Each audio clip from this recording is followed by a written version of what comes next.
नमस्कार। मैं डॉक्टर आशीष कुमार जैन, शिक्षाचार्य, एकलव्य विश्वविद्यालय दमोह, मध्य प्रदेश। आज की इस कक्षा में हम भारतीय दर्शन के अंतर्गत वेदांत दर्शन के विषय में आपसे परिचर्चा करने जा रहे हैं। इसके पूर्व हम सभी ने सांख्य दर्शन, योग दर्शन, न्याय दर्शन, वैशेषिक दर्शन आदि की हम चर्चा कर चुके। आज हम वेदांत दर्शन की परिचर्चा आपसे संपन्न करने जा रहे हैं और आज की इस चर्चा में हम जानेंगे कि वेदांत दर्शन में कितने तत्व, कितने प्रमाण तथा इनके संस्थापक कौन है, वेदांत दर्शन का इतिहास क्या है, इस विषय में हम चर्चा करेंगे और वेदांत दर्शन की साहित्य परंपरा क्या रही है। तो हम कक्षा को प्रारंभ करने जा रहे हैं और भी लोग जुड़ते जाइएगा क्रमशः, क्योंकि भारतीय ज्ञान परंपरा में दर्शन साहित्य का बहुत बड़ा महत्व है। या यूं कहें, जो पदार्थ, जो तत्व, जो ज्ञान दर्शन में दिया है वह कहीं पर उपलब्ध नहीं।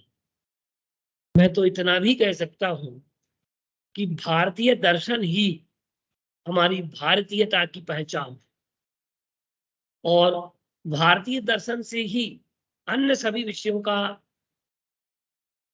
ज्ञान जन सामान्य को हुआ है। कि भारतीय दर्शन एक ऐसी रूपरेखा है कि जिसमें हम एक तरफ आत्मा को समझते हैं तो दूसरी तरफ हम परमात्मा को समझते हैं। आत्मा और परमात्मा के संयोग को हम समझते हैं, आत्मा के गुणों को हम समझते हैं, परमात्मा के गुणों को हम समझते हैं, तथा हम देखें शरीर की उत्पत्ति किस प्रकार से होती है, जीव की विविधताएं क्या हैं और जीव का धर्म क्या है, जीव का गुण क्या है, ये सारी बातें हम भारतीय दर्शन के अंतर्गत जानते हैं और समझते हैं। चलिए हम कक्षा प्रारंभ करें। सब लोगों तक आवाज पहुंच पा रही है? जी सर। ठीक, कक्षा प्रारंभ की जाए। जी सर। Yes sir. ओके, देखिए आज हमें वेदांत दर्शन की चर्चा आपसे करनी है कि वेदांत दर्शन क्या है। जैसे कि आप इस शब्द को 2 बार बोले, वेद अंत, वेदांत बोलिएगा आप लोग, उसमें ही अर्थ निहित है इसका।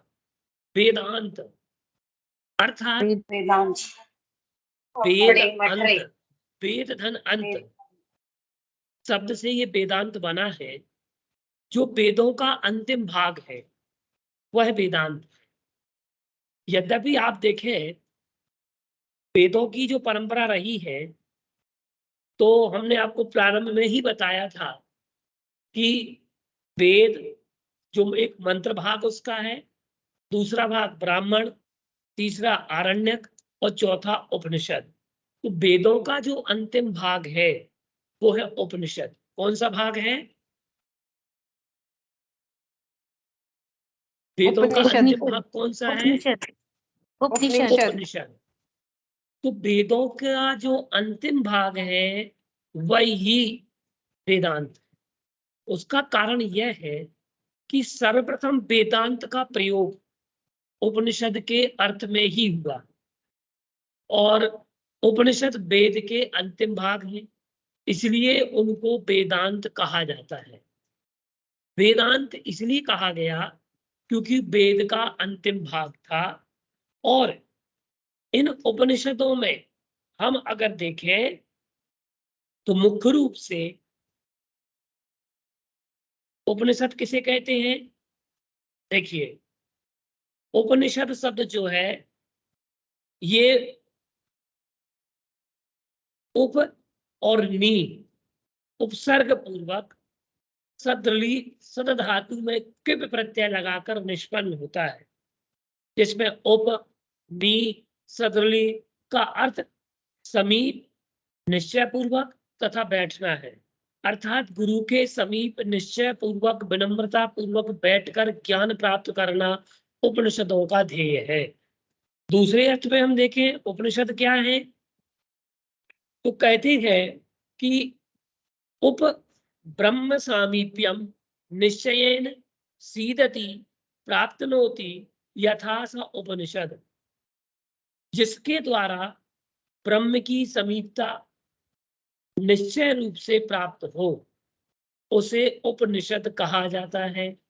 अर्थात जिनके अध्ययन करने से ब्रह्म का सामीप्य हो, आत्मा का सामीप्य हो, वह उपनिषद है। शंकराचार्य के अनुसार सदली को विसरण नाश होना, गति प्राप्त होना तथा अवसादन शिथिल करना, इन तीनों अर्थों में प्रयुक्त किया है। अर्थात उपनिषद वह विद्या है जिससे मनुष्य की अविद्या का नाश होता है, बुद्धि की प्राप्ति होती है और दुखों का भी नाश होता है, वह शिथिलता उसमें आती है। मूल बात हम देखें कि भारतीय आध्यात्मिक चिंतन के मूल आधार और चिंतनशील ऋषियों की ज्ञान चर्चाओं के स्रोत समस्त उपनिषदों का संबंध ब्रह्म विद्या या ज्ञान प्राप्ति से है। इनमें मुख्य रूप से आत्मविद्या और ब्रह्म विद्या का प्रतिपादन किया गया है, जिसमें ब्रह्म और आत्मा का स्वरूप, उनकी प्राप्ति के साधन, जीव और ब्रह्म का ऐक्य, विवेचना, और देखें जीव और ब्रह्म की एकता की बात कर रहा है वेदांत। मैं यहाँ उपनिषद की विषय वस्तु बता रहा हूं, उपनिषद की विषय वस्तु से ही। निधि जी ध्यान से सुनिएगा, आप वेदांत दर्शन चल रहा है, जो वेदों का अंतिम भाग है उसे वेदांत शब्द से परिभाषित किया गया। वेद अंतः वेदांतः, तो वेद का अंतिम भाग जो है, जो लोग अभी जुड़े हैं वो फिर से सुन लें एक बार। सबसे पहला भाग मंत्र भाग है वेदों का, दूसरा ब्राह्मण है, तीसरा आरण्यक है और चौथा उपनिषद है। तो उपनिषद वाले भाग को वेदांत कहा गया। किसको कहा गया उपनिषद, किस भाग को कहा गया वेदांत?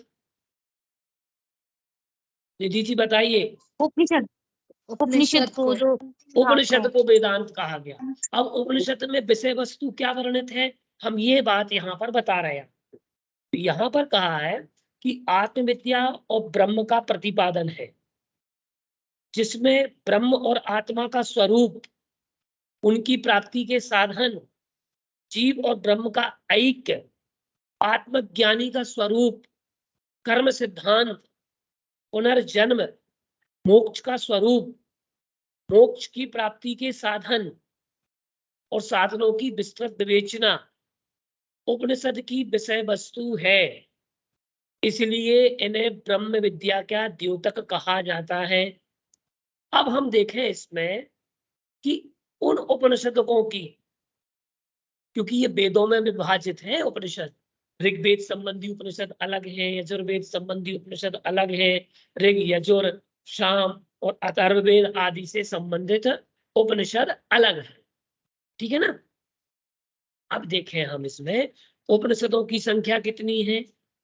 शंकराचार्य ने उपनिषदों की संख्या 10 बताई है। कितनी बताई है? 10 की उपनिषदों की संख्या 10 है। तो 10 उपनिषदों की 10 संख्या में हम देखते हैं तो ईश, कैन, कठ, प्रश्न, मुंड, मांडुक्य, तित्तरी, ऐतरेय, छांदोग्य और बृहद आरण्यक, ये उपनिषद बताए गए। तो ईश, कैन, कट, प्रश्न, मुंड, मांडुक्य, तित्तरी, ऐतरेय च छांदोग्यम बृहदारण्यकम 10, ये बात यहाँ पर बताई गई है कि ईशावास्य उपनिषद है, कैनोपनिषद है, कठोपनिषद है, प्रश्नोपनिषद है, मुंडकोपनिषद है, मांडूक्योपनिषद है, तैत्तिरीय उपनिषद है, ऐतरेय उपनिषद है, छांदोग्य उपनिषद है और बृहद आरण्यक उपनिषद। ये 10 उपनिषदों की संख्या बात बताई गई। अब हम मूलभूत चर्चा करें वेदांत की, तो इन उपनिषदों को ही वेदांत कहा गया है। ठीक है, तो वेदांत, वेदांतो नाम उपनिषद प्रमाणम, एक ऐसी उक्ति भी आती है कि वेदांतो नाम उपनिषद प्रमाणम, उपनिषदों को प्रमाण रूप में मानकर चलने वाला शास्त्र वेदांत दर्शन कहलाता है। सर्वप्रथम इस दर्शन को व्यवस्थित करने का श्रेय आचार्य वादरायण को जाता है। आचार्य वादरायण, इन्होंने ब्रह्म सूत्र की रचना की। कौन से ग्रंथ को रचा इन्होंने? ब्रह्म सूत्र को। और ब्रह्म सूत्र में हम देखते हैं, जैसे कि योग शास्त्र की हम बात कर रहे थे तो महर्षि पतंजलि का योग सूत्र, वेदांत की बात कर रहे हैं तो ब्रह्म सूत्र। तो ब्रह्म सूत्र की रचना महर्षि वादरायण ने की और इसमें करीब 555 के समथिंग तो सूत्र है। ठीक है ना। अब इनका जो समय है ये ईसा पूर्व 400 शताब्दी, 400 ईसा पूर्वी के 400 साल पहले इनका जन्म हुआ और वादरायण ने ही वेदांत दर्शन की स्थापना की। और इसमें 4 अध्याय हैं, 16 पाद हैं, 192 और अधिकरण है और 555 सूत्र हैं।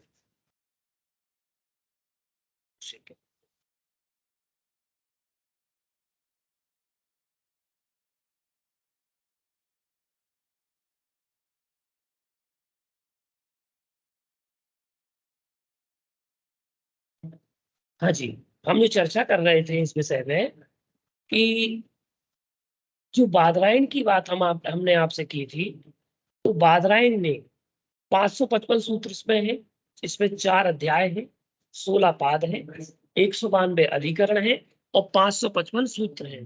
ब्रह्म सूत्र को उत्तर मीमांसा और वादरायण सूत्र ब्रह्म मीमांसा, वेदांत सूत्र, व्यास सूत्र तथा शारीरिक सूत्र के नाम से भी जाना जाता है।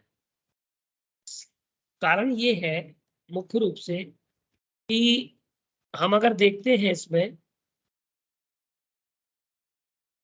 अब इनकी हम एक परंपरा का हम देखें कि वेदांत दर्शन के अंतर्गत इसकी 3 शाखाएं हैं। कितनी शाखाएं हैं? 3 शाखाएं। एक अद्वैत वेदांत, विशिष्ट अद्वैत और द्वैत, ये 3 शाखाएं वेदांत की है। आदि शंकराचार्य जी का अद्वैत वेदांत है, वो आत्मा और परमात्मा दोनों के ऐक्य की बात करते हैं। विशिष्ट अद्वैत और फिर द्वैत। तो विशिष्ट अद्वैत रामानुज जी का है और द्वैत मध्वाचार्य जी का है। इन तीनों शाखाओं के प्रवर्तक हैं। इसके अलावा भी ज्ञान योग की अन्य शाखाएं हैं और ये शाखाएं प्रवर्तकों के नाम से जानी जाती है, जिसमें भास्कर है, वल्लभ है, चैतन्य है, निम्बार्क है, वाचस्पति मिश्र है, सुरेश्वर, विज्ञान भिक्षु, ये अलग अलग शाखाओं के प्रवर्तक माने गए। और आधुनिक काल में जो प्रमुख वेदांती हुए हैं उनमें रामकृष्ण परमहंस, नाम सुना है आप लोगों ने रामकृष्ण परमहंस का? ये भी वेदांती थे। अब वेदांती, सुना है। ठीक है, बहुत बढ़िया। स्वामी विवेकानंद, अरविंद घोष, स्वामी शिवानंद, स्वामी करपात्री और रमण महर्षि, ये सब वेदांत के ही आचार्य हैं और आधुनिक अद्वैत वेदांत शाखा का प्रतिनिधित्व करते हैं। दूसरे वेदांतों के प्रवर्तकों ने भी अपने विचारों को भारत में भली भांति प्रचारित किया, परंतु भारत के बाहर उन्हें बहुत ही कम जाना जाता है। ठीक है। अब हम देखें मुख्य रूप से कि उपनिषदों का जो साहित्य है इसमें मूलभूत तरीके से हम अगर देखते हैं तो वेदों के विचारों का परिपक्व रूप क्या है? वेदांत।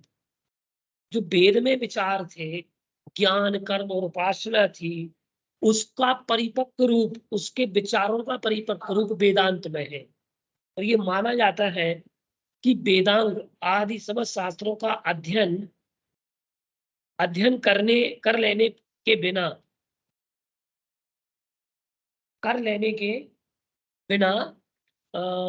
आप कहें कि वेदांत का आप अध्ययन कर पाएंगे तो आप नहीं कर पाएंगे। और अगर वेदों को समझना है तो वेदांत को समझना अनिवार्य है। जब तक हम वेदांत को नहीं समझेंगे तब तक हम वेदों को भी नहीं समझ पाएंगे।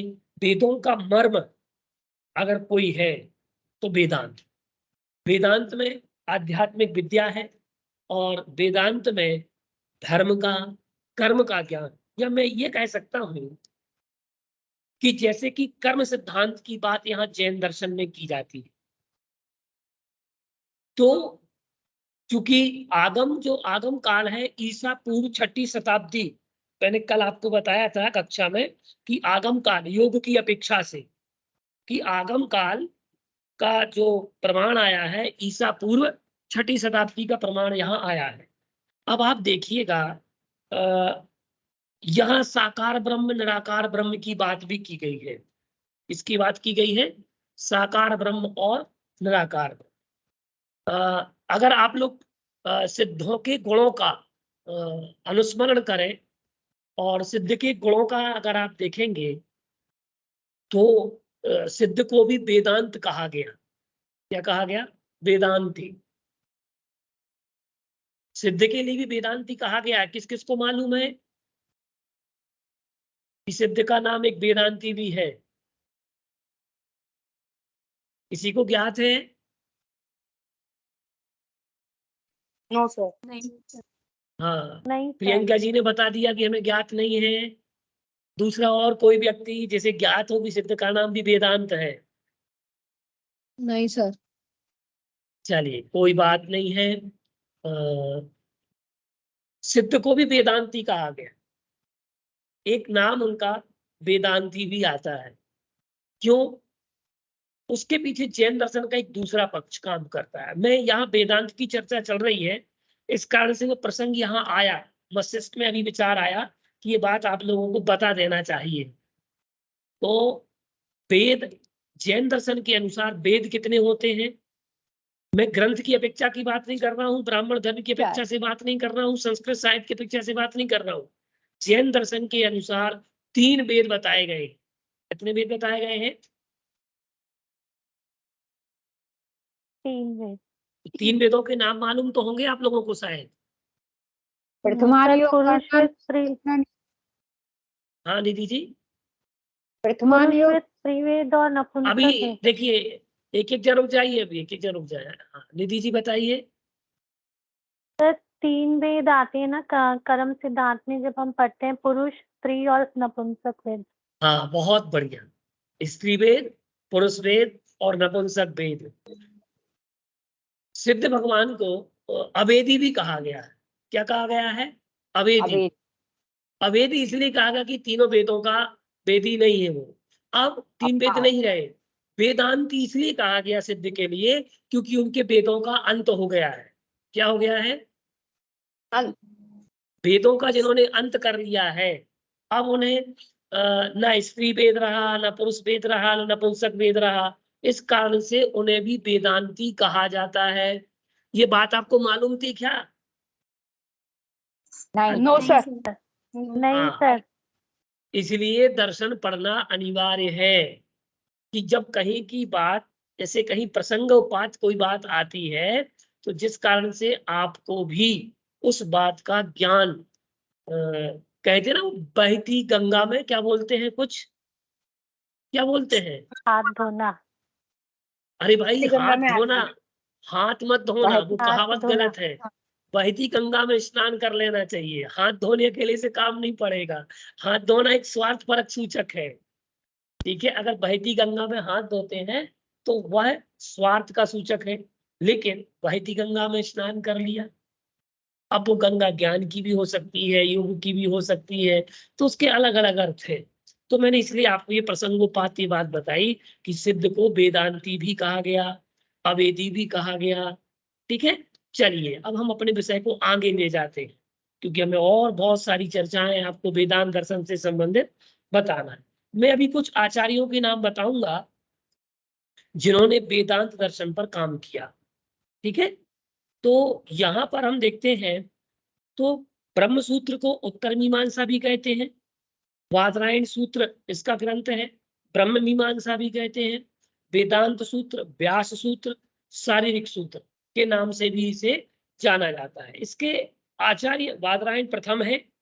दूसरी बात, गौड़पाद, गौड़पाद नाम के एक आचार्य हुए हैं। गौड़, गा में औ और डा, गौड़पाद ये अवे अद्वैत वेदांत के प्रथम प्रवर्तक एवं प्रधान आचार्य हैं। गौड़पाद, गौड़पाद ने मांडुक्योपनिषद पर प्रसिद्ध कृति मांडुक्योपनिषद पर मांडुक्य कारिका की रचना की। देखिए ये जो विषय है उपनिषदों का, ये आपके प्रथम पेपर, संस्कृत वाले लोग भी इसमें जुड़े हुए हैं, उनका फर्स्ट पेपर वेद है, वेद का परिचय, उसके काम में भी ये विषय पड़ेगा वेद के अंतर्गत फर्स्ट पेपर के अनुसार। और दूसरा पेपर आपका दर्शन का है, तो जैन दर्शन वाले के लिए भी दर्शन में काम में पड़ेगा, संस्कृत वालों के लिए भी काम में आएगा। तो गौड़पाद ने मांडुक्योपनिषद पर प्रसिद्ध कृति मांडुक्य कारिका की रचना की। आचार्य गौड़पाद के शिष्य गोविंद पाद थे, और गोविंद पाद आचार्य शंकर के गुरु थे, आचार्य शंकर के गुरु थे। अब बात करें हम आचार्य शंकर की, शंकराचार्य अद्वैतवाद के प्रवर्तक माने जाते हैं, और अद्वैतवाद को सांकर मत या सांकर दर्शन भी कहते हैं। अगर पूछा जाए आपसे कि सांकर दर्शन का वर्णन कीजिए, तो उसमें आपको आचार्य शंकर की बात कहना है, और आचार्य शंकर के लिए के विषय में चर्चा करनी है कि अद्वैतवाद को सांकर मत और सांकर दर्शन भी कहते हैं। ब्रह्म सूत्र पर उपलब्ध बहुत सारे भाष्य हैं, सांकर भाष्य है, शारीरिक भाष्य माना जाता है। और आचार्य शंकर केरल के थे, इनकी माता का नाम सुभद्रा था, पिता शिव गुरु थे, जन्म 788 ईस्वी में हुआ था। ठीक है, शंकराचार्य के शिष्य सुरेशाचार्य ने नई कर्म सिद्धि नामक ग्रंथ लिखा है। ठीक है, अब अगले आचार्य शंकराचार्य की परंपरा को आगे बढ़ाने वाले, वेदांत की परंपरा को आगे बढ़ाने वाले जो आचार्य हुए हैं, वो हुए हैं पद्मपादाचार्य। पद्मपादाचार्य, देखो ये वेदांत की बात है और आपको ध्यान से सुनना है। आप कोई भी अध्ययन करें, किसी भी प्रकार से आप अध्ययन करें किसी परंपरा का, तो आपको इसी क्रम से अध्ययन करना है। आप अगर पीएचडी भी करते हैं, तो पीएचडी के लिए भी यही परंपरा मुख्य है कि आप प्रथम क्रम में उसके सिद्धांतों की बात करें, उसके इतिहास की बात करें, सिद्धांत की पृष्ठभूमि की बात करें, फिर सिद्धांतों का उल्लेख करें, फिर उनके प्रकारों का उल्लेख करें, उनकी आचार परंपरा और साहित्य परंपरा को हम उल्लेखित करें। तो पद्मपादाचार्य शंकराचार्य के प्रथम शिष्य पद्मपादाचार्य थे, इनका पूर्व नाम सनंदन था। अब आगे क्रम में आचार्य मंडन मिश्र, आचार्य मंडन मिश्र, तो आचार्य मंडन मिश्र, इनका नाम सुरेशाचार्य भी था, और ये रेवा नदी के तटवर्ती प्राचीन माहिष्मती के निवासी थे। रेवा नदी के तटवर्ती प्राचीन माहिष्मती के निवासी थे। मंडन मिश्र अपने समय के मध्य प्रदेश के सबसे बड़े विद्वान और पूर्व मीमांसक थे। आचार्य मंडन मिश्र सर ये माहिष्मती एमपी में आता है क्या? माहिष्मती एमपी में तो आता है, मालवा क्षेत्र में है माहिष्मती। अभी भी इसी नाम से है सर? कैसा, महेश्वर को ही माहिष्मती कहा जाता है। एक दक्षिणी भाग है, पश्चिमी पश्चिमी भाग, पूर्वी भाग, दक्षिणी भाग, उत्तरी भाग, इनमें बटा हुआ है अच्छा। माहेश्मती। मालवा क्षेत्र जो है, मालवा क्षेत्र में ही माहेश्मती आता है। महेश्वर, महेश्वर को ही माहेश्मती कहा गया। वो माहेश्मती से महेश्वर हो गया। इसका पूर्व और दक्षिण भाग का कुछ उल्लेख आता है। ठीक है ना, इसको बहुत अच्छे से पढ़ना। ठीक है चलिए, सर। अब हम बात करें आप लोगों से आगे विषय की।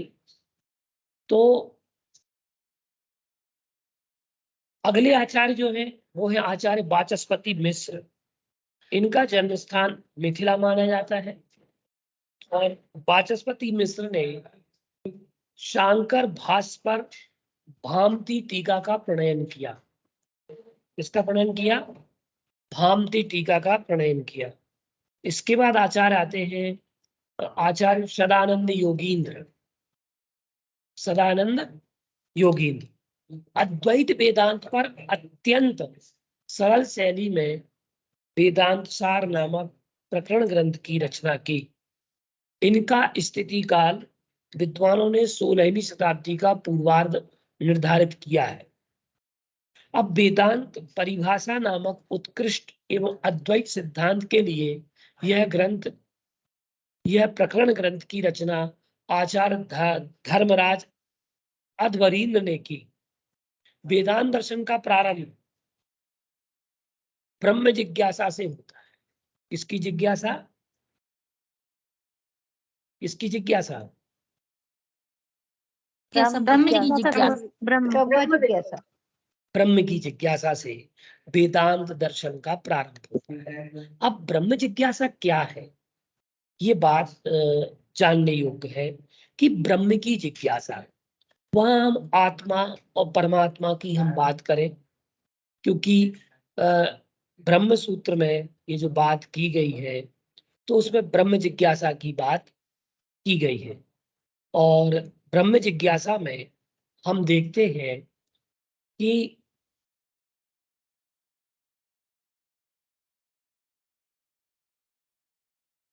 ये ब्रह्म सूत्र का सूत्र है। ब्रह्म शब्द वृह, वृद्धो, वृद्धि के अर्थ में प्रयुक्त होता है। वृह धातु से मनन प्रत्यय करके ब्रह्म शब्द निष्पन्न होता है, जो महान, व्यापक, निरवधिक, निरतिशय महत्व से युक्त तत्व ही ब्रह्म है। और वेदांत दर्शन में हम देखते हैं तो इसका मंगलाचरण जो हुआ है वेदांत सार के, क्योंकि इसमें आचार्य सदानंद जी का वेदांत सार नामक ग्रंथ, कौन सा ग्रंथ है? वेदांत सार नामक ग्रंथ जो है वो बहुत ही महत्वपूर्ण है। क्यों महत्वपूर्ण है? क्योंकि हम देखते हैं कि वेदांत में सदानंद योगीन जी का एक अद्वितीय प्रकरण ग्रंथ है।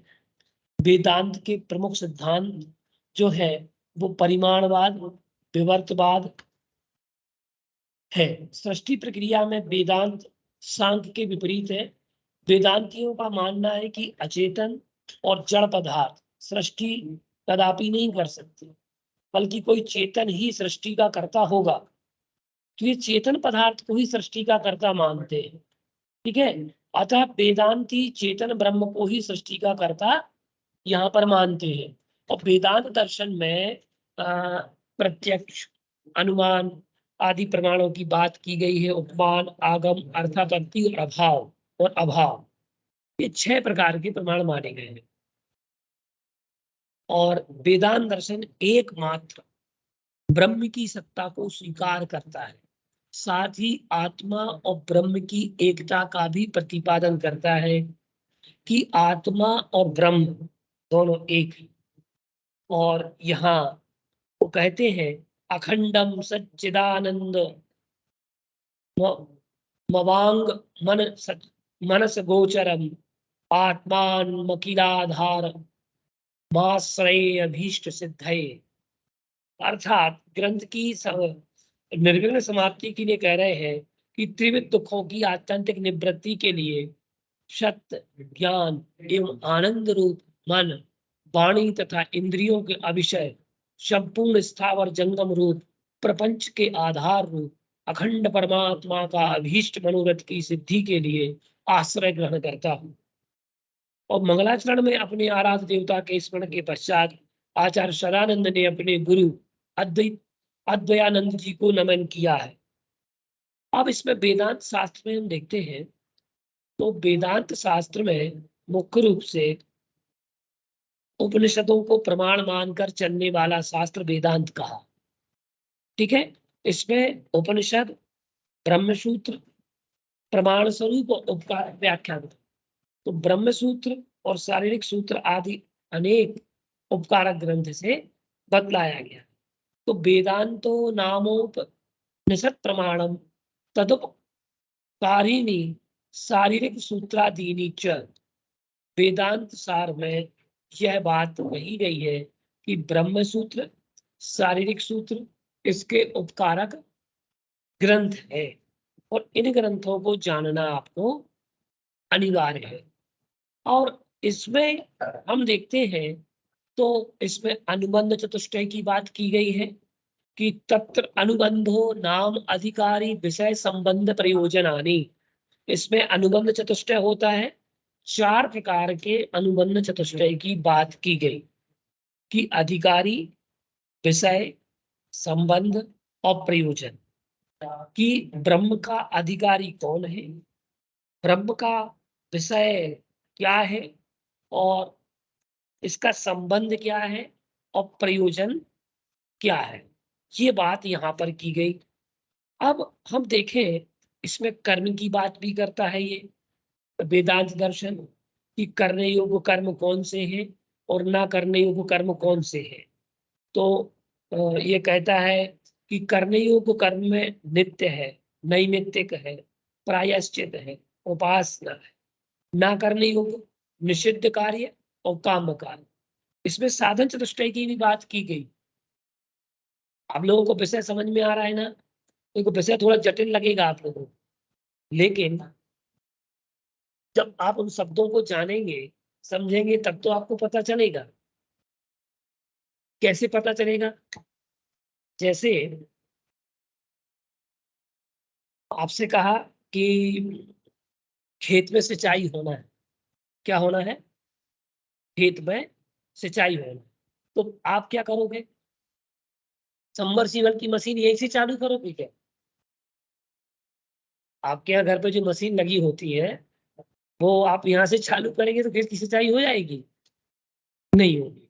पहले हमें खेत को देखना होगा कि कितना एरिया है, कितने एरिया की सिंचाई हमें करनी। फिर हम उसका अनुमान लगाएंगे कि ये मशीन 1 घंटे चलेगी तो 1 घंटे में कितना एरिया सिंचित करेगी। फिर 2 घंटे लगेंगे या 3 घंटे लगेंगे। ठीक इसी प्रकार से जब आप दर्शन के शब्दों को सुनेंगे तब आप दार्शनिक बन पाएंगे। जब आपको दार्शनिक शब्दावली ही नहीं आएगी तो आप बिना दार्शनिक शब्दावली के कुछ भी नहीं कर सकते। जैसे माँ अपने बच्चे की तोतली बोली को समझ लेती कि वह क्या बोल रहा। कैसे समझती है? कुछ सांकेतात्मक अनुमान के आधार पर। क्यों? क्योंकि उस बच्चे का संबंध माँ से आत्यंतिक निकट है, अत्यंत ही निकट है।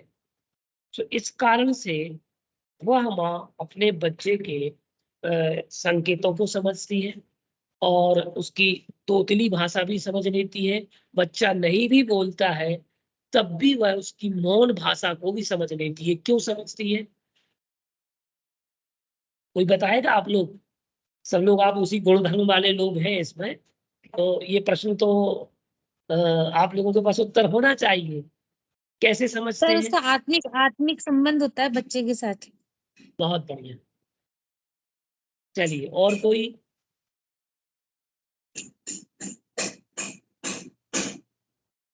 और कोई बताएगा? सबसे ज्यादा जुड़ाव माँ का बच्चे से ममत्व भाव होने के कारण। ममत्व भाव होने के कारण। चलिए बहुत बढ़िया। और क्योंकि वो कोई? उसे पूरी दुनिया से 9 महीने ज्यादा जानती है सर। बचपन बहुत से अच्छी। उसको पाला पोसा है, वो माँ के अलावा कौन समझ सकता है बच्चे की सारी बात है माँ ही समझ सकती है। बहुत बढ़िया माँ जी, सरोज जी, बहुत अच्छा। तो अब मैं आपसे पूछना चाह रहा हूँ सभी लोगों से कि जब तक हम दर्शन की भाषा शब्दावली को नहीं जानेंगे तो आप दार्शनिक नहीं बनेंगे। कुछ जटिल शब्दावली भी होंगी इसमें, क्योंकि हमें उन चीजों को सीखना है, जानना है, समझना है। तो दार्शनिक शब्दावली को भी आपको समझना अनिवार्य है कि जो दार्शनिक शब्दावली है, ब्रह्म क्या है, ब्रह्म सत्यम जगन मिथ्या, ये सिद्धांत क्या है, ब्रह्म सत्य है जगत मिथ्या है। तो ये सब जो सैद्धांतिक बात कही गई कि असदकरण, उपादान ग्रहण, प्रमाण, प्रमेय, जल्प, वितड्डा, हेत्वाभास, ये सारे शब्द आपको पढ़ना पड़ेंगे, जानना पड़ेंगे, तब कहीं जाकर के आप दार्शनिक बन पाएंगे। ठीक है ना। अब सर हम यहाँ पर सर एक चीज पूछनी थी। बताइए ना। कि सर जैसे ब्रह्म शब्द है, ब्रह्म ब्रह्म और ब्रह्मा, तो इनका कोई आपस में कुछ लिंक है क्या? देखिए, ब्रह्म शब्द से ही तो ब्रह्मा बना है। जो ब्रह्मा। ब्रह्म का अधिष्ठाता, जो आत्मा का, जीव का, परमात्मा का अधिष्ठाता है, वही तो ब्रह्मा है। जैसे आप आदि ब्रह्मा बोलते हैं, क्या बोलते हैं? आदि ब्रह्मा। तो आदि ब्रह्मा शब्द जो है, तो वही तो बना है, जो करता है, जिसने उपदेश दिया है, उपदेष्टा है, वही तो ब्रह्मा है। सृजक है, सर्जक है। सर्जन शब्द तो ऐसे ही बना है ना। सर जैन सर्जन सर नहीं, सनातन वाले जो ब्रह्मा जी हैं उनका भी इससे रिलेशन है क्या कुछ सर? अब रिलेशन की बात तो ऐसी है साहब कि हम ब्रह्म की बात करने वाले लोग हैं। ब्रह्म का अर्थ यहाँ आत्मा भी लिया जाता है, ठीक है ना। तो कहीं ना कहीं यस इनका सर। जुड़ाव तो वैदिक दर्शनों में ब्रह्मा, ब्रह्म, परमात्मा, ये एकार्थवाची है। तो शब्दानाम अनेकों अर्था, शब्दों के अनेक अर्थ दिए जाते हैं और शब्दों के अनेक अर्थ हैं। जैन दर्शन में तो अब आत्मा को ब्रह्म कहा है जरूर, पर दूसरे की करता तो नहीं है वो आत्मा, अपनी स्वयं करता तो है ही नहीं, अकर्तावाद है जैन दर्शन का।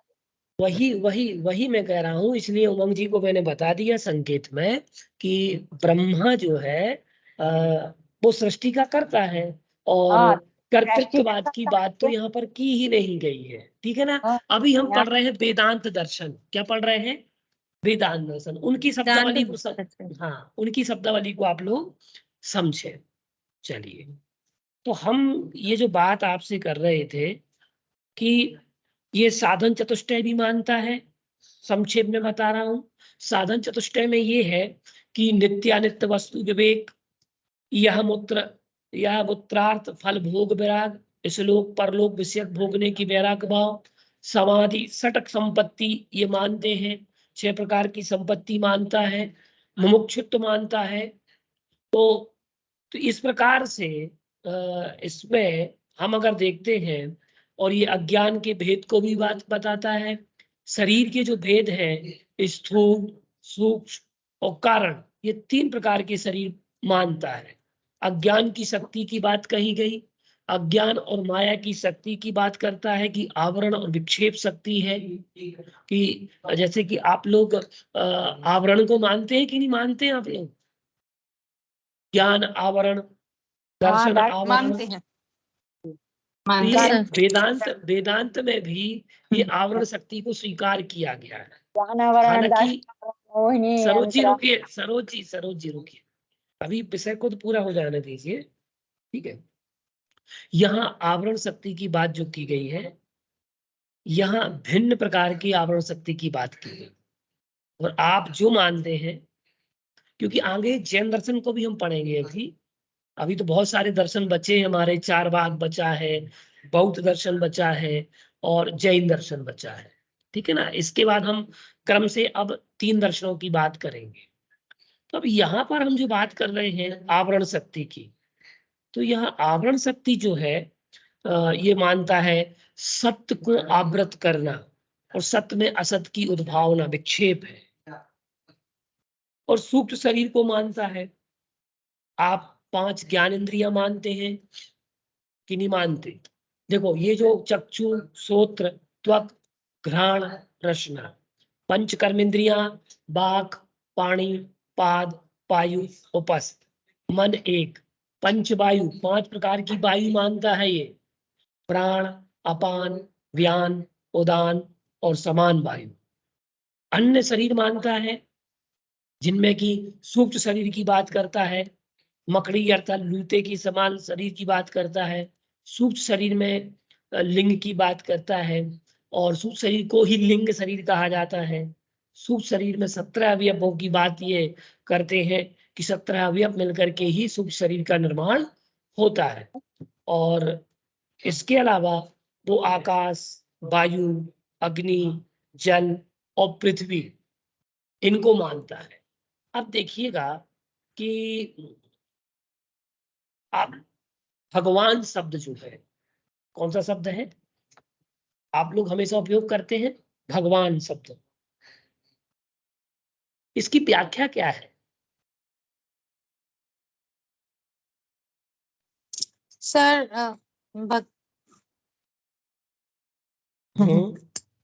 सर भगवान से भूमि, वायु, गगन। बहुत बढ़िया उमंग थी, बहुत बढ़िया। तो उन 5 बहुत- तत्व से मिलकर सर भगवान बनाए सर। ये अन्य दर्शन की मान्यता है, ठीक है ना, यस सर। कि इसमें 5 महाभूत तत्वों की बात यहाँ जोड़ते हैं भगवान से। यद्यपि सर। भगवत शब्द जो है ये स्वयं परमात्म तत्व है। कौन सा तत्व है? परमात्म तत्व है। लेकिन सामान्य दृष्टि से हम समझते हैं कि इसमें भूमि है, गगन है, ठीक है, वायु है, वा में आ लगा हुआ है, अग्नि है, ठीक है, ना का अर्थ है नभ, आकाश है, तो और पृथ्वी Yes, है, sir. पृथ्वी, जल आ गया उसमें, ठीक है ना। तो क्रमशः ये पंच तत्वों की कल्पना उसमें कर लेते हैं। तो वेदांत दर्शन जो है, वेदांत दर्शन में हम जो बात करते हैं कि यह 5 इसमें अन्नमय कोश, प्राणमय कोश, मनोमय कोश, विज्ञानमय कोश, आनंदमय कोश ये मानते हैं। तो आप लोगों को ये विषय तो ज्ञात हो गया कि महर्षि बादरायण ने, कौन से आचार्य ने? महर्षि बादरायण ने ही इसके संस्थापक है। क्या है? महर्षि बादरायण ही इसके संस्थापक है। और इसका ग्रंथ, मुख्य ग्रंथ कौन सा है बताइए? ब्रह्मसूत्र। कितने उसमें वो है? 555 सूत्र। सूत्र कितने हैं टोटल? 555 555 सूत्र है।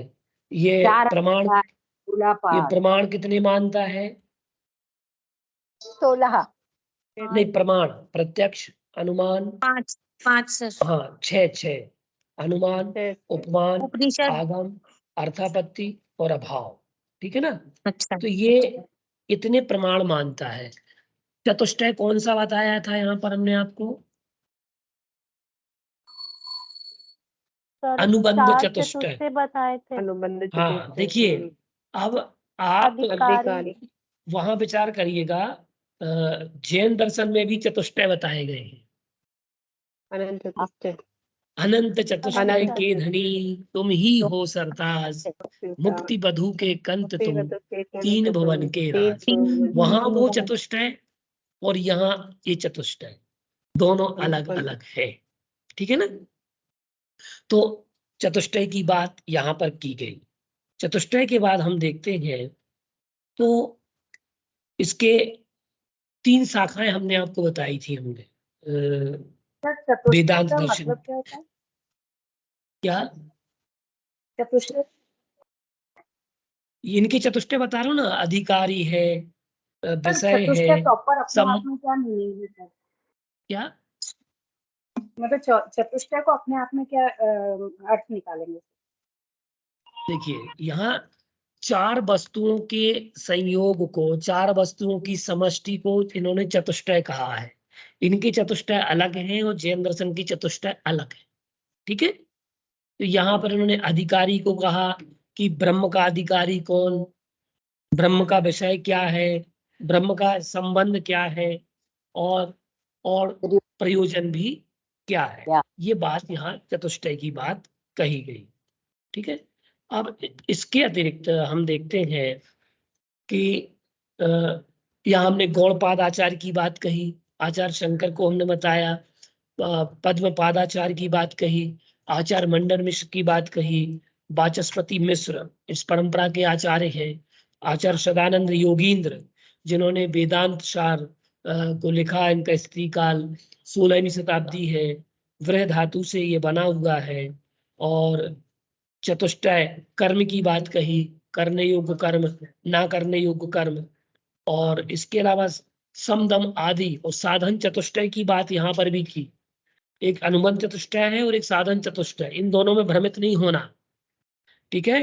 अगर अनुबंध चतुष्टय और साधन चतुष्टय दोनों में अंतर है, तो ये भी चार है, वो भी चार है। साधन चतुष्टय में नित्यानित्य वस्तु विवेक या मुक्तार्थ फल भोग विराग, समदमादि सटक संपत्ति और मुमुक्षुत्व, ये साधन चतुष्टय है। ठीक है।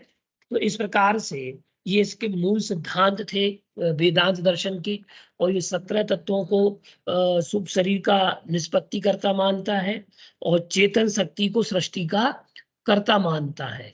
इसके अलावा हम आगे ये जो अनुबंध चतुष्टय है और साधन चतुष्टय, इन दोनों को हम साधन चतुष्टय और अनुबंध चतुष्टय को आगे समझेंगे अगली कक्षा में कि साधन चतुष्टय क्या है, अनुबंध चतुष्टय क्या है, दोनों में क्या अंतर है और दोनों की मान्यताएं क्या क्या है। मुझे आशा नहीं विश्वास है कि आप लोगों को ये विषय समझ में आया होगा वेदांत दर्शन का। किसी का कोई प्रश्न हो तो प्रश्न आप लोग पूछ सकते हैं। सर हमारे कोर्स में कितना है ये सब? सरोज जी देखिए, मैं आप लोग हमेशा यही प्रश्न करते हैं, मैं कई बार इस प्रश्न का उत्तर दे चुका हूं आप लोगों को कि भारतीय दर्शन आप लोगों के कोर्स में है। ठीक है ना। और ये भारतीय दर्शन को आपको पढ़ना है, मैंने कई बार बात की। और एक दिन अभी बीच में क्लास में मैंने किसी ने प्रश्न बार बार किया था, तो मैंने उसको बोल दिया था, तो उस दिन से वो व्यक्ति जुड़ा ही नहीं कक्षा में। लघु उत्तरी क्वेश्चन तो बन गए हैं और इतने सारे कठिन शब्द हमारे याद ही नहीं कर पाए। सरोज जी सब हो जाएगा, चिंता मत करिएगा, हम लोग बैठे हैं उस चीज के लिए, आपको समझाने के लिए। ठीक है ना। आप बिल्कुल निश्चिंत रहिएगा। आप तो अरिहंत प्रभु का ध्यान करें, अरिहंते शरणम गच्छामि सिद्धि शरणम गच्छामि। ठीक है। ये पढ़िएगा, आपका कल्याण हो जाएगा। ठीक है। लेकिन प्राकृत साहित्य को भी पढ़ना, और 3 दिन के अंदर अंदर दर्शन विषय हमारा समाप्त होगा। फिर हम आगे से क्रम से, अभी हम फिर डायरेक्ट प्राकृत साहित्य से जुड़ने वाले हैं अब हम। ठीक है ना। अब हमारी कक्षाएं डायरेक्ट प्राकृत साहित्य की और संस्कृत साहित्य की कक्षाएं प्रारंभ हो जाएंगी।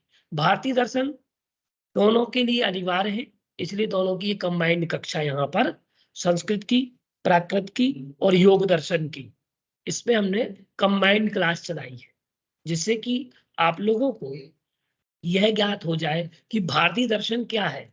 जैसे कि सरोज जी, मैं आपसे पूछना चाहूंगा, अभी मैंने आपको सिद्ध को वेदांती कहा था, क्या आपको विषय मालूम था? नहीं नहीं था, ये तो मालूम था कि वेद रहे थे, पर वेदांती नहीं के शब्द से परिभाषित नहीं थे। देखिए, इसका कारण केवल मात्र यही है, ऐसी मैंने कई बातें आप लोगों को बताई हैं कक्षा के दौरान, कि जिसमें आप लोगों ने नोट भी की है, कई लोगों ने नोट भी की है, और कई लोगों ने मुझे व्यक्तिगत नोट्स शेयर भी किए हैं मेरे लिए व्हाट्सएप पर। नोट तो हम कर रहे हैं, जितना हम अब लिख पाते हैं करते हैं। चलिए ठीक है, बहुत अच्छी बात है। मेरा कहने का मतलब ये है कि 3 दिन में हम 3 या 4 दिन में, इस सप्ताह के अंत तक हमारा भारतीय दर्शन का चैप्टर क्लोज हो जाएगा। इसके बाद हम आगे की कक्षाएं और संचालित करेंगे। ठीक है। तो सबके लिए नमस्कार है, और सब लोग ध्यानपूर्वक पढ़िएगा, सुनिएगा और समय से क्लास अटेंड करिएगा। धन्यवाद आप सभी का। जय जिनेन्द्र।